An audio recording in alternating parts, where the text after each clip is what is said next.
Excellencies, distinguished guests, ladies and gentlemen, good morning. Good morning. It's so great to see all of you here today, inspiring minds, all of the young people. I think it's very exciting that we're having this conversation today, and many thanks to the Italian Agency for Development and Cooperation for making this conversation happen and for creating this space.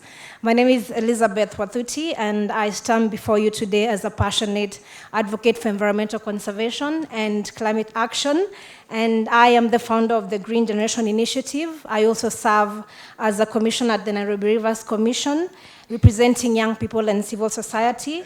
And in the African context, I also work with other young people as the Wangari Maathai Youth Hub lead, and also just recently with the African Youth Climate Assembly. And today I want to share with you a message of hope, resilience, and action in the face of the climate crisis that we are all confronting.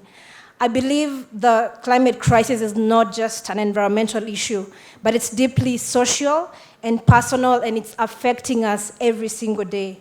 In Kenya, we can all see the reality of climate change. And I'll give some few examples. Our farmers face unpredictable weather patterns.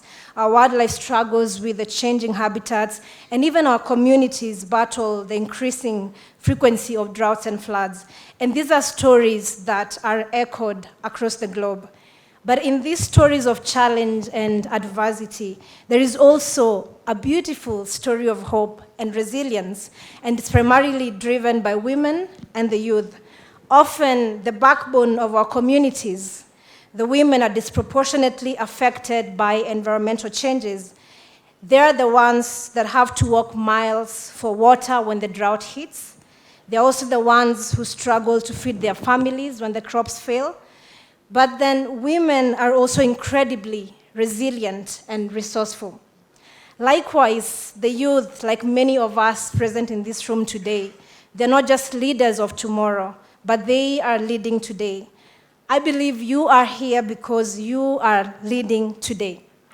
With our energy, our creativity, and understanding of the urgent need for action, we, the young people, can make the change that we want to see in the world.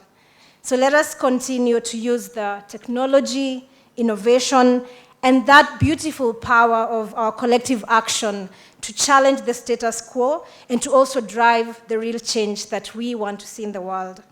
Africa's demographic in itself, speaks volumes.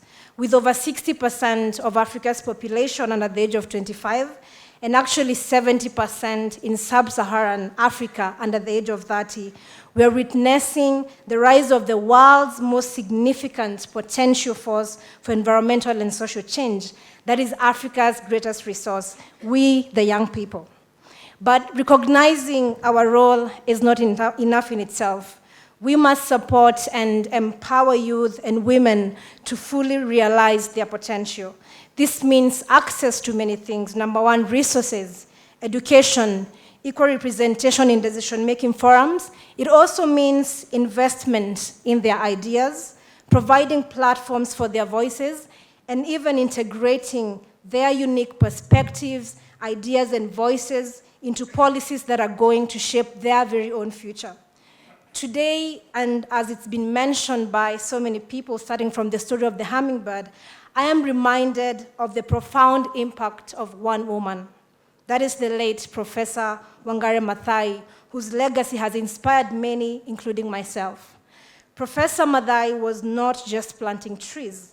She was planting seeds of empowerment and transformation, showing us all here today the incredible power of women in leading environmental change. And her work that we all know exemplifies the very essence of what we are fighting for, a world where our actions today cultivate a better, sustainable tomorrow.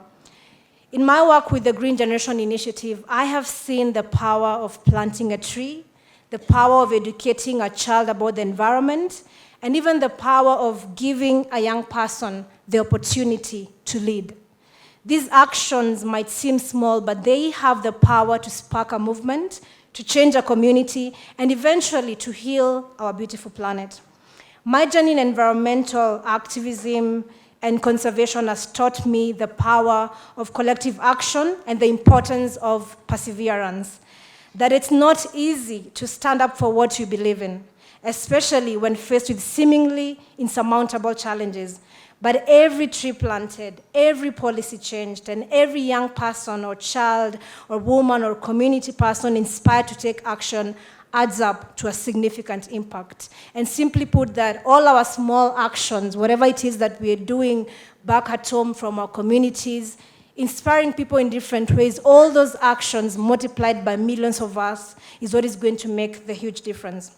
And to our leaders and policymakers present here today, I urge you to not only listen to the voices of women and the youth, but also to actively involve them in creating solutions. We can solve climate change together, which means bringing everybody to the table. In conclusion, I want you all to remember that your contribution to environmental conservation and climate action is a contribution to justice, to equity, and to the creation of a healthy, just, and sustainable world for all of us. Find time to plant and nurture a tree, connect with friends to innovate, or create new ideas and solutions. Educate your community, support policies that empower the marginalized, and always, and I mean always, strive to make a difference. Thank you.